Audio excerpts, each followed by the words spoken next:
Mais où est donc Marouane Berreni? La question se pose de plus en plus angoissante pour les proches de l'acteur mais aussi pour ses fans. Alors que l'enquête de police se poursuit, Paris Match mène sa propre enquête et dévoile un nouveau témoignage. Pour les proches de Marouane Berreni, le cauchemar a débuté au mois d'août dernier.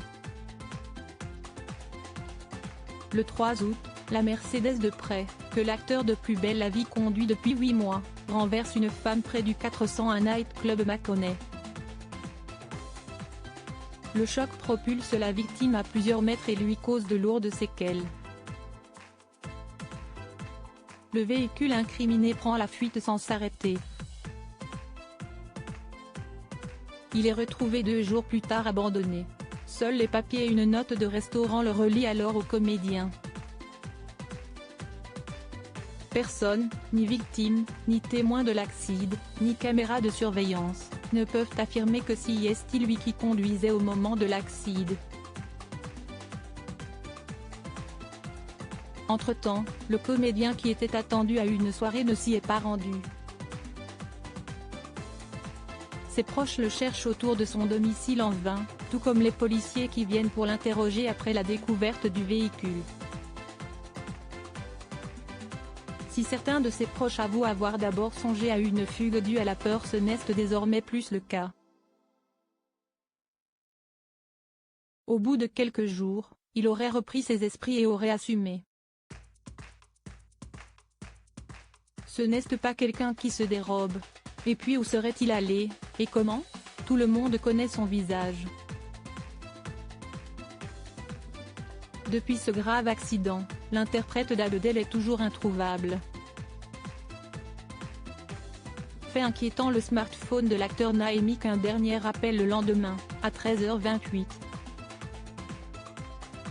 Sa carte bancaire a été utilisée une fois dans une boulangerie. Depuis plus rien. Le patron du 400 se souvient du comédien. Le parquet de Mâcon a annoncé avoir lancé une enquête préliminaire du chef de disparition inquiétante, à la suite du signalement émanant de sa famille, a rapporté Le Figaro, qui a également révélé que depuis le début de l'enquête sur cette affaire, plusieurs perquisitions ont eu lieu dans l'entourage de Marouane Berreni, dont certains de ses amis. En parallèle de l'enquête policière, les journalistes de Paris Match se sont lancés dans des investigations. Ils se sont notamment rendus au club 400, lieu à proximité duquel s'est produit l'accident.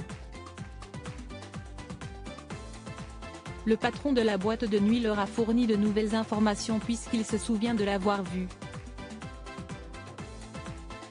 On venait d'ouvrir. Il n'y a personne à 23h, a-t-il confié à nos confrères de Paris Match, avant de préciser qu'il était tout seul. Il a bu son verre, et est reparti seul. Il n'est resté que 10 minutes, a-t-il ajouté. L'homme a toutefois refusé d'accéder à la demande des journalistes, qui désiraient visionner les caméras de vidéosurveillance installées à l'intérieur de son établissement afin de confirmer cette information.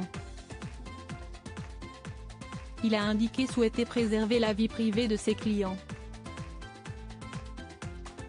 Ce témoignage va toutefois dans le sens de celui d'un ami de Marouane Berreni croisé quelques heures avant la collision. Tout allait bien quand il est parti. Plus tard, je lui ai envoyé un message pour éventuellement le rejoindre. Il m'a répondu qu'il était au 400. J'ai décliné. Si est mon dernier contact avec lui.